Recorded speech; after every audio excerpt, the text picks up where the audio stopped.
अस्सलाम वालेकुम दोस्तों, कैसे हैं? होप सो सब खैरियत से होंगे। अच्छा, आज मैं आपके साथ कुछ इन्फॉर्मेशन शेयर करने जा रहा हूँ रिलेटेड टीआरसी और प्रॉपर्टी रेजिडेंस और वर्क परमिट से रिलेटेड कुछ इन्फॉर्मेशन है। और ये कोई अच्छी इन्फॉर्मेशन नहीं है, काफ़ी हद तक डिसअपॉइंटेड ही है। और मैं आपको साथ में ये भी बताऊंगा कि अभी आपको इधर आना चाहिए या नहीं आना चाहिए। और दूसरा, इन्होंने प्रॉपर्टी में क्या चीज़ें चेंज की हैं, रूल कौन से चेंज किए हैं, वर्क परमिट के लिए आपकी क्या रिक्वायरमेंट है। तो ये सब मैं आपको अभी बता दूंगा। और इसकी जो करेंसी की डिवेल्यूएशन है साथ में उसका भी बता दूंगा कि ये अभी दोबारा से स्टेबल होना शुरू होगी या नहीं होगी, तो इसका क्या सीन है। ये सब चीज़ें मैं अभी आपको इस वीडियो में बताऊंगा।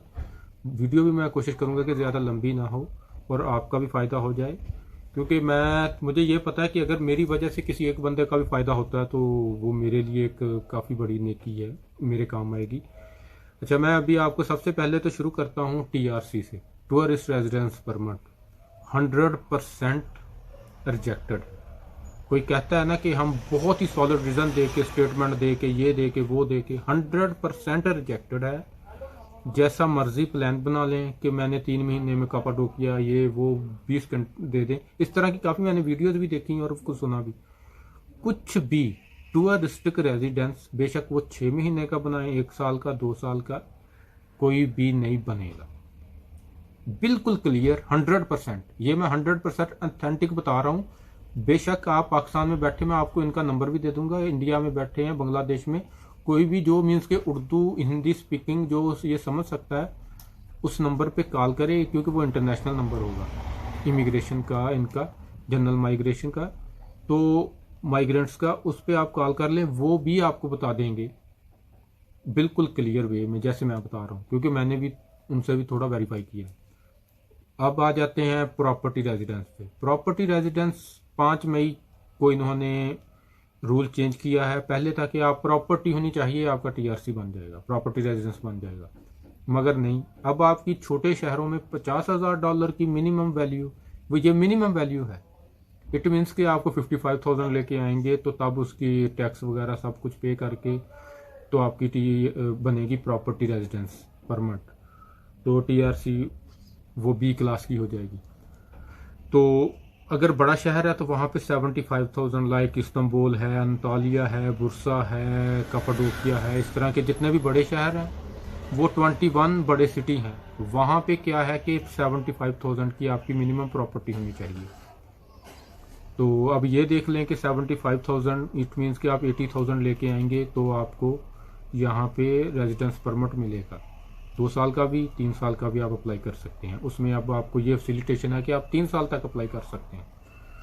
उसके बाद आ जाता है वर्क परमिट। वर्क परमिट ये है कि सबसे पहले आप यहाँ पे आके वर्क स्टार्ट करेंगे।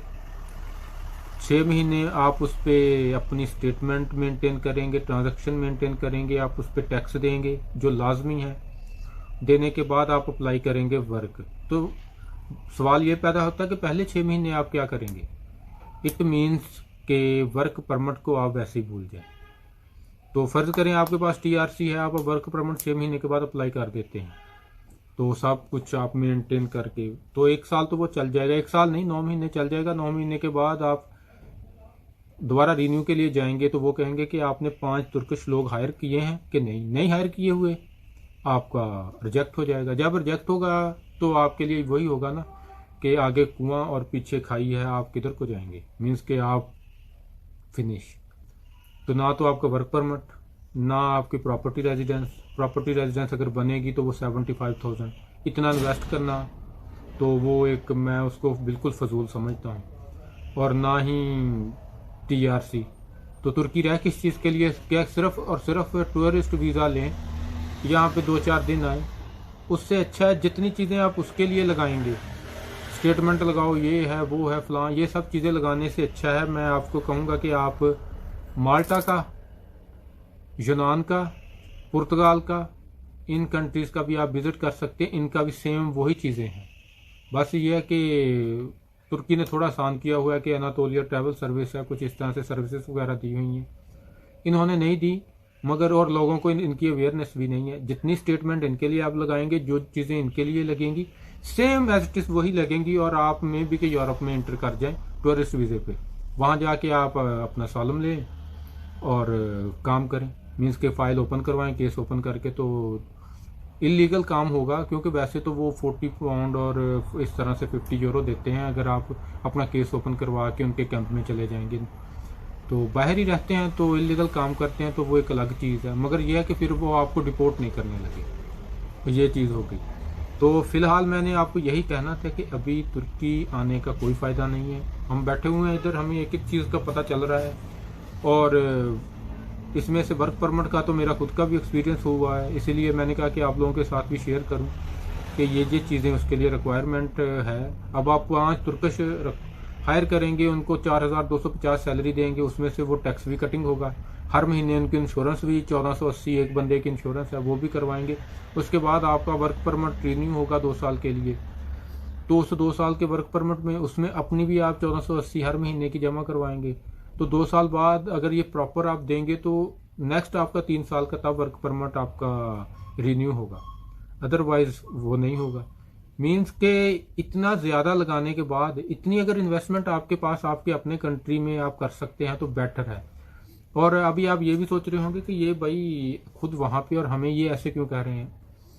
भाई ये चीज़ें हुई हैं 26 अप्रैल 2022 के बाद, 5 मई 2022 के बाद। आप ये कह लें कि अप्रैल 2022 बुरा ही है।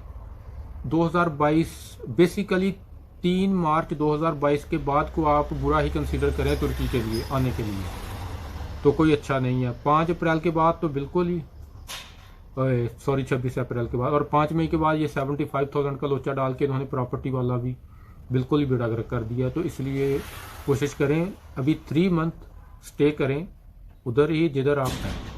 हाँ, अगर आपका दिल है तो आप दुबई चले जाएं, कतर चले जाएं। कतर बहुत बेहतरीन है, दुबई ठीक है। फिर इस टाइम जो तुर्की की सिचुएशन है उसके हिसाब से दुबई बहुत बेहतर है। वो क्यों? एक तो आप इधर 3-4 हज़ार आके लेंगे तो लीरे की वैल्यू आप देख लें, बिल्कुल ही डाउन है। वो मैं आपको इधर, क्योंकि हर कंट्री की अलग अलग है, पाकिस्तान की बता देता हूँ कि वो 13 लीरे होंगे, तो इतनी डाउन है। उसका 3-4 हज़ार से आप क्या करेंगे? वही 40-50 हज़ार। तो उसका क्या फ़ायदा इतने पैसे लगा के आने का? इंडिया में भी ऐसे कम, बांग्लादेश में कम। इससे बेटर है दुबई चले जाएं, कतर चले जाएं, ओमान चले जाएं, बहरीन चले जाएं। बहरीन भी अभी दे रहा है। मीन्स के गल्फ कंट्री में कहीं भी चले जाएं। बाकी अगर कहीं किसी और तरफ आपका बन रहा है तो उस तरफ निकल जाएं। फिलहाल तुर्की को थोड़ा सा आप ये क्या है पेंडिंग में डाल लें, 3-4 महीने रुक जाएं। बाकी 3-4 महीने की ऑब्जर्वेशन अभी ये है कि क्योंकि हर 3-4 महीने बाद कोई ना कोई अभी ये लोचा डाल रहे हैं, चेंज कर रहे हैं।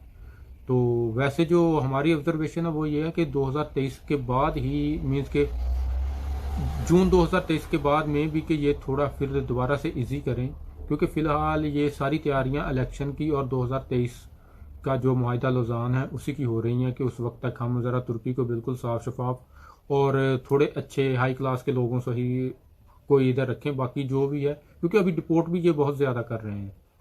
तो होप सो मेरी इस वीडियो से आपको ये सारी इन्फॉर्मेशन आपके काम आएंगी। तो दुआ में याद रखिएगा। किसी भी किस्म का कोई जिसमें आपको लगे कि ये भाई यहाँ पे गलत है, तो वो आप मुझसे कमेंट में मुझे बता सकते हैं, मुझसे डिस्कस कर लीजिएगा।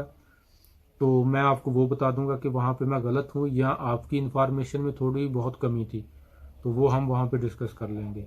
इसके साथ ही आपका भाई आपसे इजाज़त चाहता है। इंशाल्लाह जैसे ही कोई इन्फॉर्मेशन आएगी वो आपके साथ मैं उस वक्त शेयर करूँगा।